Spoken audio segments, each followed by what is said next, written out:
So yes, producer Nagavamsi గారిని వేదిక మీదకి ఆహ్వానిస్తున్నాము.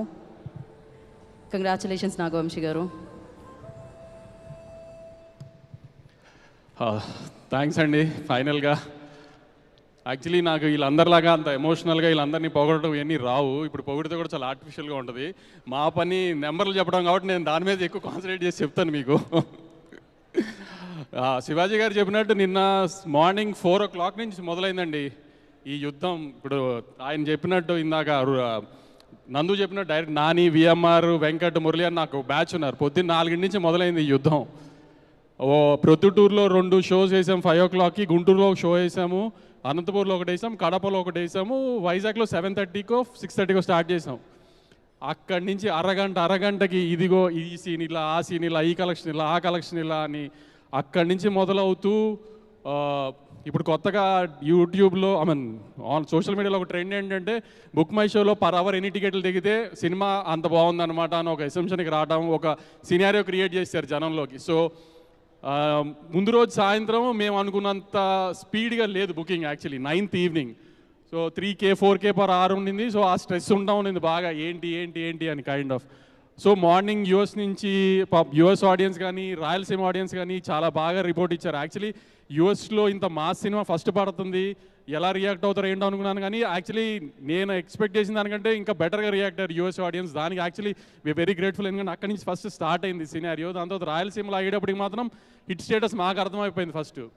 అక్కడి నుంచి గంటకి బుక్ మై షో చెక్ చేయడం, ఎంత రీచ్ ఎంత పెరుగుతుందని చెక్ చేసుకుంటాం. ముందున్న హిట్ సినిమాలు 1 గంటకి ఎంత ఉన్నాయి, సాయంత్రం 6ంటికి ఎంత ఉన్నాయి, ఆ యుద్ధం జరుగుతూనే ఉన్నింది. నిన్న సాయంత్రం ఫస్ట్ షోకి తిరుపతిలో మొత్తం తిరుపతి టౌన్లో 9 థియేటర్లు ఉంటాయి. అలాంటిది 6 థియేటర్లు వేస్తే ఫుల్ అయింది సాయంత్రం ఫస్ట్ షోకి. సెకండ్ షోకి 9 థియేటర్లు వేద్దామంటే కుదరలేదు, 2 సినిమాలు ఆల్రెడీ ఆడుతూ ఉండడం వల్ల. సో 7 థియేటర్లు వేయగలిగాం. సో సినిమా బ్లాక్ బస్టర్ అని గురించి పోస్టర్ మీద వేస్తే చాలాసార్లు ఎటకారం చేస్తారు, ఎలాంటి రిపోర్ట్ వచ్చినా బ్లాక్ బస్టర్ వేస్తారని. కానీ నిజంగా బ్లాక్ బస్టర్ అంటే ఏంటో ఈ రెవెన్యూ సైడ్లో మీకు చెప్తాను, థియేటర్ సైడ్ కానీ అని మాకు తెలుస్తుంది. కాబట్టి గత 3-4 monthsగా థియేటర్కి ఆడియన్స్ రావట్లేదు అని బాధపడే రోజుల నుంచి నిన్నటి నుంచి అందరి డిస్ట్రిబ్యూటర్స్ని స్క్రీన్స్ యాడ్ చేయమని గొడవ చేసే పొజిషన్కి వచ్చాను నేను ఇవాళ. అది సంక్రాంతి టైంలో జనరల్గా ఫైట్ చేస్తాము, స్క్రీన్ యాడ్ చేయండి ఎందుకంటే ఎక్కువ సినిమాలు ఉంటాయని. ఇప్పుడు సోలో రిలీజ్ వచ్చినా కూడా స్క్రీన్స్ యాడ్ చేయమని అడిగే పొజిషన్కి వచ్చాను నేను. నేనేదో సరదాగా స్క్రీన్స్ యాడ్ చేస్తున్నాం అనుకునే పోస్టర్లు వేయడానికి చెప్పను, మీకు తెలుసు కదా బాగా.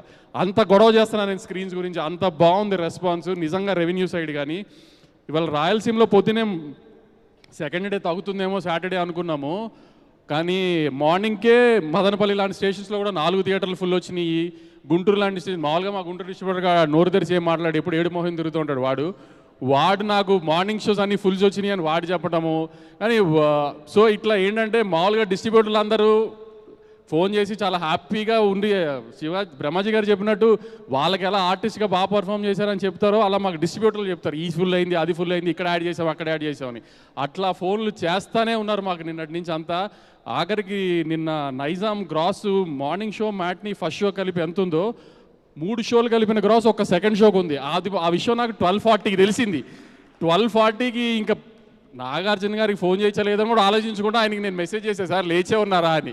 ఇంకా ఆయన లేచలేరు పాపం. అంతే అప్పుడు అఖిల్కి ఫోన్ చేసి చెప్పా, ఒక సెకండ్ షో గ్రాస్ 3 షోలు గ్రాస్ అంత ఉంది సార్ అని. అంత రీచ్ వచ్చేసింది సెకండ్ షోకి వచ్చేటప్పుడు ఈ సినిమాకి. ఒక ఎల్వీఆర్ అని ఒక డిస్ట్రిబ్యూటర్ ఉంటాడు, అతని దగ్గర నుంచే ఉత్సాహంగా గొంతులో రాలేదు నాకు.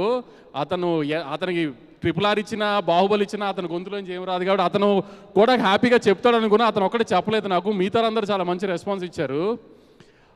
ఆడియన్స్గా కూడా మీకు చాలా థ్యాంక్స్ అండి. నేను ఎక్స్పెక్ట్ చేసిన దానికంటే పెద్ద టర్న్అవుట్ వచ్చింది నిన్న కానీ ఇవాళ కానీ.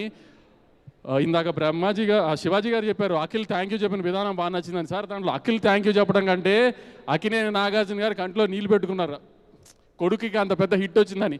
ఇంతకంటే ఒక సినిమా పెద్ద హిట్ అయిందని వ్యాలిడేషన్ మీకు అక్కర్లేదండి. ఇన్ని సంవత్సరాల్లో నాగార్జున గారిని నేనైతే ఎప్పుడు అలా చూడలా. నేను మొన్న ప్రీ రిలీజ్ ఈవెంట్లో కూడా చెప్పా నాగార్జున గారి గురించి తవరు చెప్తానని.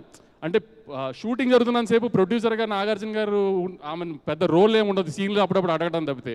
సినిమా ఆవిడికి వచ్చిన తర్వాత మా ఎడిటర్ కొంచెం సైకో, మామూలుగా అయితే అన్నపూర్ణలో పెట్టుకోమంటారు ఎడిటింగ్, ఎందుకంటే అన్నపూర్ణ సినిమా సితారా ఉన్నా ఎందుకంటే సార్కి కంఫర్ట్ అని.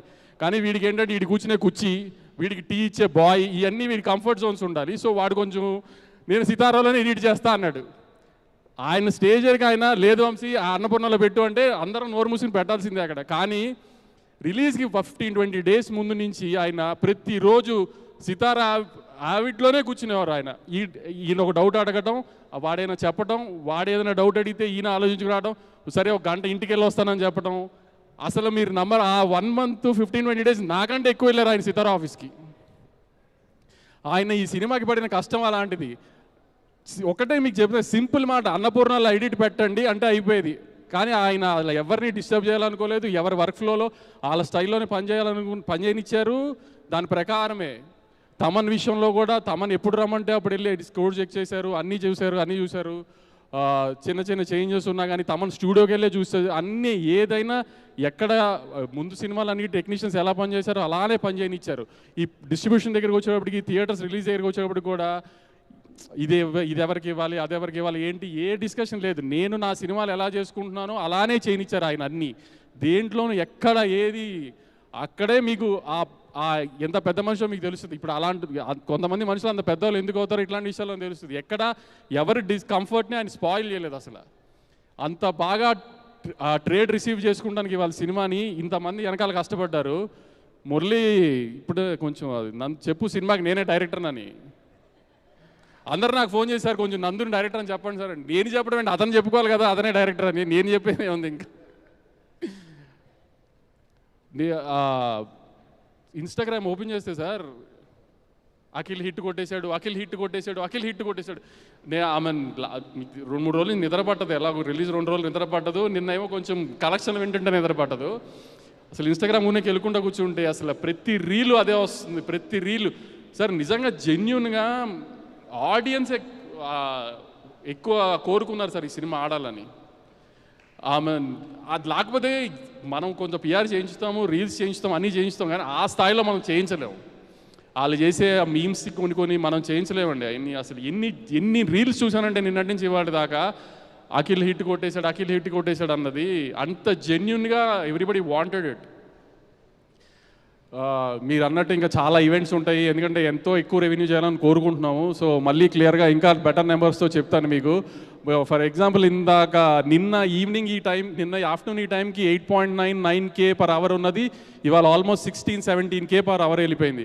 ఆల్మోస్ట్ అన్ని సిటీస్లో ఫస్ట్ షో సెకండ్ షోస్కి కెపాసిటీ ఇష్యూస్ వచ్చేంత రేంజ్కి జనం చూస్తున్నారు సినిమా. చాలా థ్యాంక్స్ అండి. మళ్ళీ you guys are turning out and coming to the theaters and watching the film. Thank you very much అండి. Thank you Nagavamsi garu, thank you so much.